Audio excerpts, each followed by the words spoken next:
안녕하십니까. 언제나 소비자 편에서 방송하는 콘스탄트 김입니다. 이번 시간에는 돈 버는 증여가 되겠습니다. 갓 태어난 갓난아기한테도 증여가 가능한지 여기에 대해서 알아보도록 하겠습니다. 만약에 갓 태어난 손자녀에게 부동산을 증여할 수 있을까요? 증여할 수 없다고 생각하는 사람들이 많은 것 같습니다. 그런데 굉장히 궁금하지 않습니까? 태어난 지 얼마 되지 않은 그 손자녀한테 영세죠. 그러니까 만으로 그런 아이한테 부동산을 증여한다는 것이 그러나 증여할 수 있습니다. 자, 일반적으로는요, 태아한테는 증여할 수가 없습니다. 아직 태어나지 않았기 때문인데요. 왜냐하면 낙성 계약이기 때문에 그렇습니다. 낙성이 뭡니까? 승낙함으로써 이루어지는 계약이다. 증여는 낙성 계약이 되겠습니다. 그런데 태아는 말할 수가 없잖아요. 아직 태어나지 않은 자연인이 아니기 때문에 태아한테는 절대로 증여할 수 없습니다. 물론 태아한테는 상속할 수는 있습니다. 그것도 조건이 있죠. 살아서 태어나야만 상속이 가능합니다. 만약에 사산됐다 그러면 상속은 없던 거로 하는 것이 되겠습니다. 자, 증여계약의 특징이라고 하는 것은요, 낙성계약입니다. 승낙을 반드시 받아야 되는 것이죠. 내가 뭐 재산을 주겠다 너한테 그러면 그 사람한테 수증인의 허락을 받아야 됩니다. 승낙을 받아야 되겠죠. 안 받겠다고 하면은 당연히 그것은 무효가 되겠죠. 편무계약이 되겠습니다. 쌍무계약이라고 해서 양쪽이 증여인하고 수증인이 동시에 의무가 있는 것이 아니고요. 편무입니다. 한 사람 증여인만 증여재산을 줄 수 있는 의무가 발생되는 것이죠. 무상계약입니다. 만약에 유상계약이라면 양도가 되겠죠. 양도소득세를 내지만 무상입니다. 공짜로 주기 때문에 증여세를 과세하는 것이 되겠습니다. 불효식의 계약이 되겠습니다. 특별하게 요식을 챙기지 않는다는 것이 되겠습니다. 물론 일반적으로 또 부동산 같은 경우나 기타 등등은 증여계약서를 작성하긴 합니다만은요. 하지만 계약서 없이도 돈을 송금하든가 이렇게 해서 바로 증여로 인정될 수가 있습니다. 따라서 태아는 기본적으로 승낙할 수 있는 여건이 안 되잖아요. 살아서 나온 게 아니기 때문에. 그렇기 때문에 태아한테는 증여가 불가능합니다. 하지만 어떻습니까? 태아한테는 상속이 가능하다고 말씀드렸습니다. 유업 및 유증을 통해서 가능합니다. 하지만 태어나야 된다고 분명히 말씀드렸거든요. 사산된 것은 안 되고 태어나서 살아있는데 바로 1시간 만에 죽었다. 이 경우는 상속이 된다는 것이죠. 자, 그러나 어떻습니까?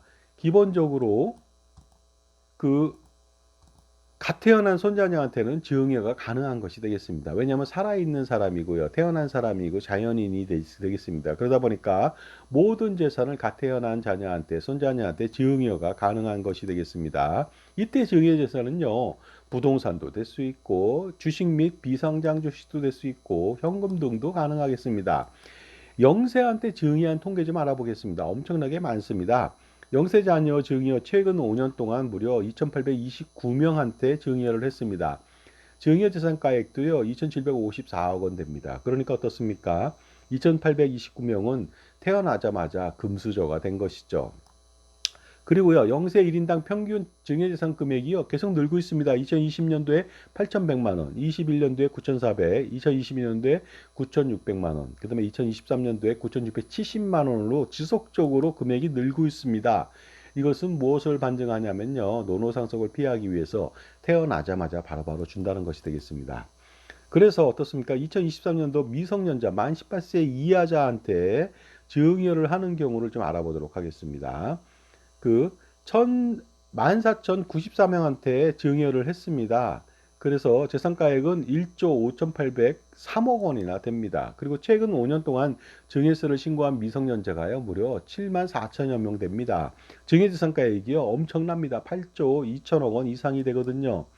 영세 손자녀한테 증여하면 메리트가 있습니다. 며느리 또는 손자 며느리의 사랑을 실천할 수가 있고요. 사위 또는 손자 사이한테 사랑을 실천할 수도 있겠죠. 기타 손자녀 증여 메리트가 또 엄청납니다. 증여 후 5년 이후에 상속세에서 제외된다는 것이 되겠습니다. 아주 중요한 것이 되겠죠. 그리고요. 특히 노노상속을 피할 수 있으니까 갓 태어난 자녀한테 손자녀한테 증여하는 것은 굉장히 중요합니다. 가령 이거죠.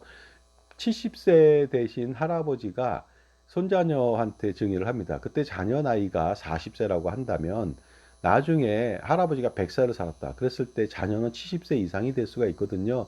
이랬을 때 만약에 증여하지 않는다면 할아버지는 상속세를 물어야 되고요. 그 다음에 고령인 자식도 상속세를 바로 물어야 되니까 1, 2차 상속세를 피할 수 없는데 손자녀한테 갓 태어난 영세 손자녀한테 지속적으로 증여를 하게 된다면 어떻습니까? 외손주라든가 친손주한테 증여하면 되겠죠. 그러면 노노상속을 피할 수 있고 1, 2차 상속세를 모조리 다 피할 수 있습니다. 그것이 최고의 절세 스킬이 아닌가 생각합니다.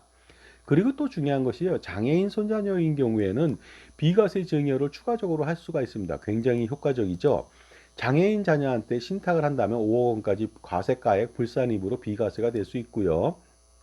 장애인 손자녀한테 보험금으로 연간 4천만 원을 지급하는 계약을 맺는다. 연금보험이 주로 되겠죠. 이랬을 때는 어떻습니까?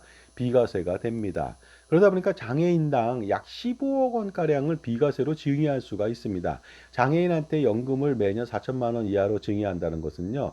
연금준비금이 거의 10억 원 이상이 돼야 되거든요. 그러다 보니까 장애인 신탁 5억 원까지 합쳐서 15억 원 이상은 어떻습니까? 할아버지 재산이 바로 빠진다는 거죠. 비과세 증여가 가능합니다. 그 다음에 증여 즉시 바로 상속재산에서 제외됩니다. 일반적인 재산은 손자녀한테 증여하더라도 증여 후 5년이 경과돼야만 상속재산에서 제외되는데 이건 그렇지 않습니다. 바로 증여한 다음에 돌아가시더라도 상속재산에서 15억 원 이상이 빠진다는 것이죠.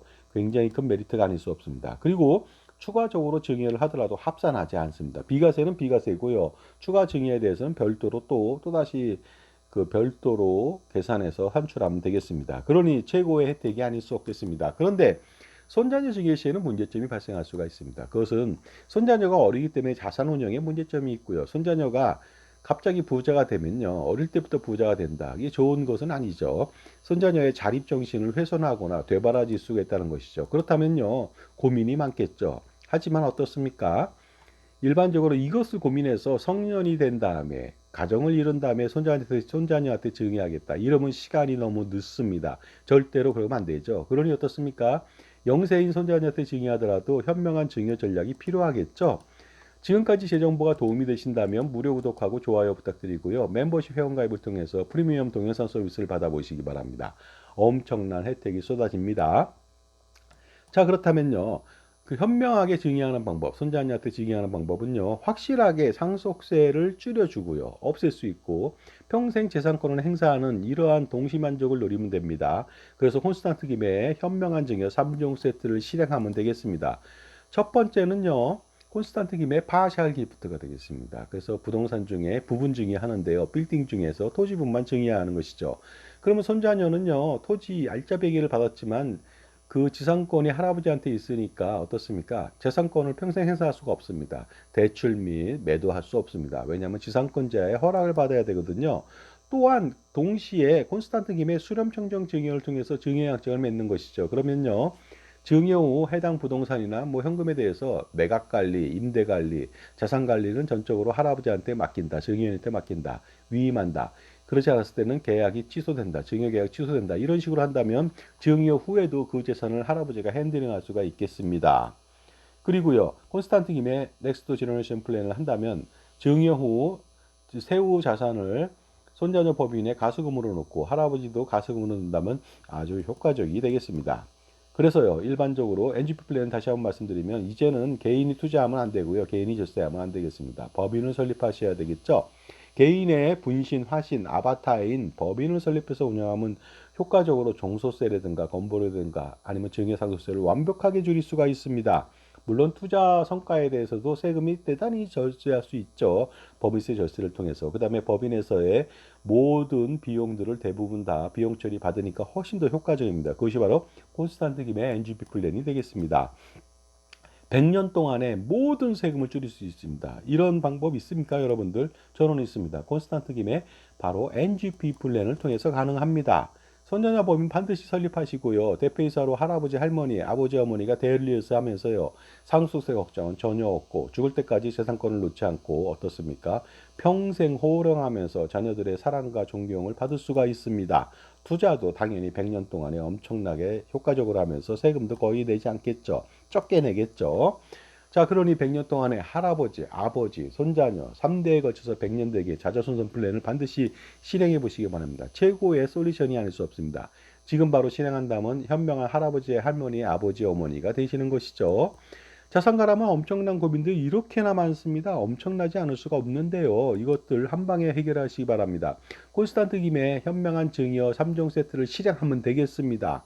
그러다 보니까 어떻습니까? 갑진년 2024년도가 지나기 전에 반드시 콘스탄트 김의 NGP 플랜을 실행시켜 보시기 바랍니다. 그래서요. 제가 처음부터 끝까지 전폭적으로 지원을 하는데요. 아주 여러분들은 간단하게 그냥 저의 지원만 받으면 쉽게 이 플랜을 실행할 수 있고요. 그러니 콘스탄트 김의 NGP 플랜을 실행하기 전에 거기에 대한 궁금증이나 모든 그런 NGP 플랜에 대한 절세 컨설팅을 받아야 되는데 무료로 제가 해드리겠습니다. 2024년도 한 달 동안에 무료로 하니까 반드시 이 기회를 노려서요. 무료 컨설팅을 통해서 현명한 할아버지, 아버지, 손자, 할아버지, 아버지, 할머니, 어머니가 되어 보시기 바랍니다. 010-5473-9327 콘스탄트 김한테 한번 전화 주시기 바랍니다. 그러면요, 100년 동안 아니면 200년, 300년 동안에 그 어떤 미래의 가렴지구를 횡행하는 극악무도한 정권이 들어서더라도요, 내 재산을 어떻습니까? 100년간 지키고 불릴 수 있는 아주 효과적인 플랜이 되겠습니다. 반드시 실행시켜 보시기 바랍니다. 감사합니다.